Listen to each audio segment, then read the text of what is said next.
இப்போ நவகிரக சாமிங்கெல்லாம் பயப்படுவாங்க. எனக்கு ராகு இருக்குது, கேது இருக்குது, சனி இருக்குதுன்னு. பயப்பட வேண்டியதுக்கு அவசியமே இல்லை. அந்த தெய்வத்தையும் கையை எடுத்து கும்பிட்டு வணங்குனீங்கன்னா அந்த தெய்வம் நம்மளை ஒன்றும் பண்ணாது. அவங்கள நம்ம வணங்கணும்.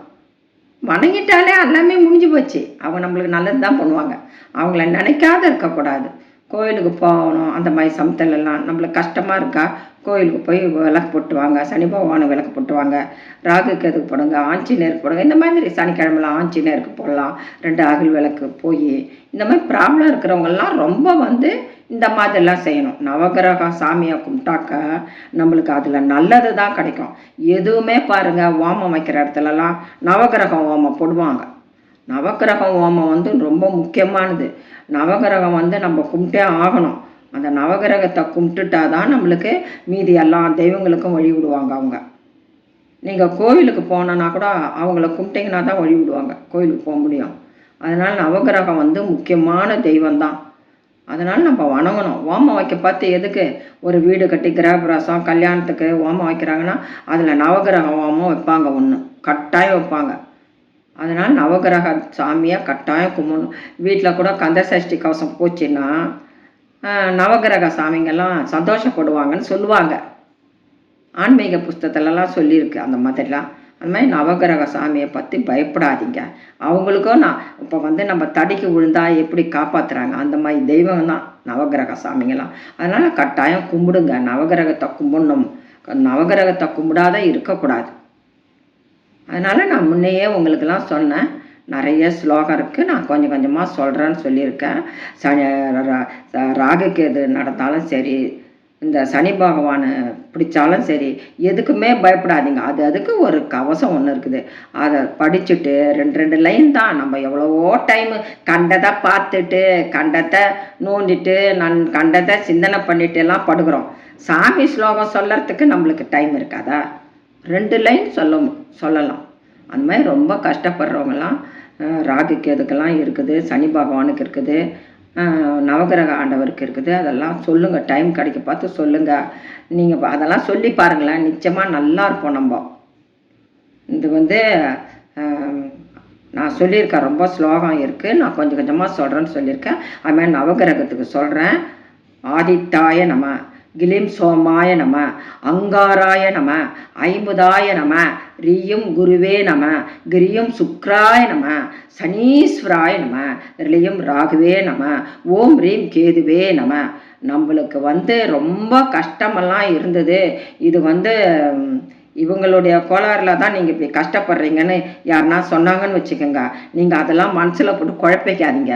நவகிரக கோயிலுக்கு போய் விளக்கு போட்டு இந்த மாதிரி எந்தெந்த நவகிரகத்தை எந்தெந்த நாளில் கும்பிடணும் 2 தேங்காய் உடைச்சி அங்கே விளக்கு போட்டு வந்துட்டிங்கனாலே இந்த ஸ்லோகம்லாம் நீங்கள் வீட்டில் இருந்துக்கிட்டே கூட சொல்லலாம். அதெல்லாம் ஒன்றும் பயம் இல்லை.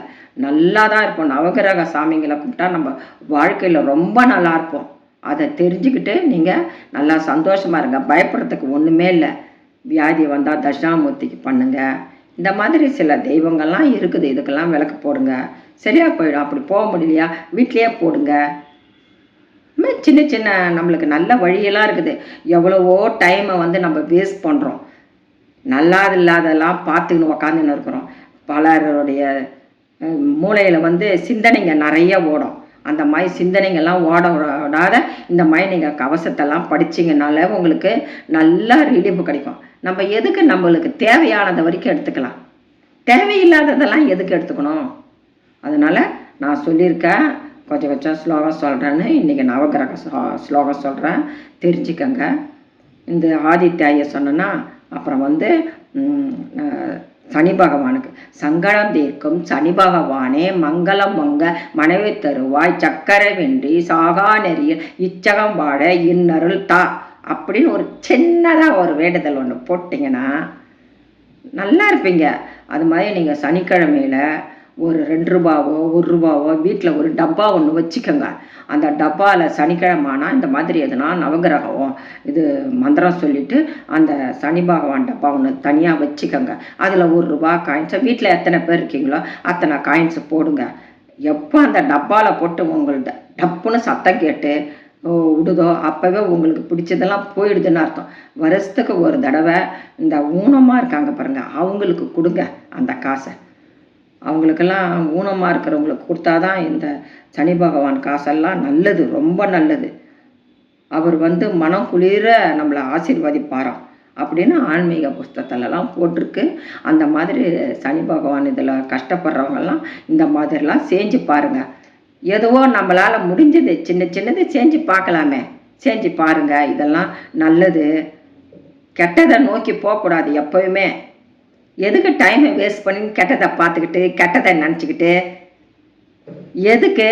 நம்ம வீடு நல்லா இருக்கணும், நம்ம குழந்தை நல்லா இருக்கணும், நம்ம நல்லா இருக்கணும், வருங்காலம் நல்லா இருக்கணும் இப்படின்னு நினச்சி நீங்கள் தெய்வத்தை கும்பிடுங்க. வீட்டில் விளக்கு போடுங்க, அதெல்லாம் நல்லா போயிடும். அப்புறம் ஆதித்தாய நம சொன்னோன்னா சூர்யாய நம இருக்குது ஒரு ஸ்லோகம்.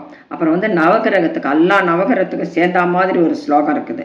நமஸ்தே கோண சம்தாய பிங்லாய நமஸ்துதே, நமஸ்தே பப்ர ரூபாய கிருஷ்ணாய நமஸ்ததே, உத்திர தேகாய சாந்தாகாய நமஸ்தே, யமனஸ்ய சௌரவ நமஸ்தே, மதனஸ்ய சைனஸ்ய பிரசாத மம தேவஸ்தே தீனஸ்தே பிரணதாச அப்படின்னு 9 தடவை 11 தடவை சனிக்கிழமையில இதை சொல்லணும். நவகிரக புஸ்தகம் வாங்கி பாருங்க, அதில் இருக்கும். இது சனிக்கிழமையில 11 தடவை சொல்லுங்க. சொன்னீங்கன்னா உங்களுக்கு வியாதியோ கஷ்டமோ குழந்தை இல்லையோ ரொம்ப வியாதியில் கஷ்டப்படுறவங்க இதெல்லாம் வாங்கி படிங்க, நல்லா இருப்பீங்க வாழ்க்கையில். நம்ம சும்மா டைமை வேஸ்ட் பண்ணக்கூடாது. நம்ம இருக்கிற வரைக்கும் கடவுள் நாமத்தை சொல்லணும். கண்டதெல்லாம் யோசனை பண்ணாதீங்க. கண்டவங்க உங்களை பேசினா கூட அதை பற்றி மனசில் வச்சுக்காதீங்க. இதெல்லாம் படிங்க.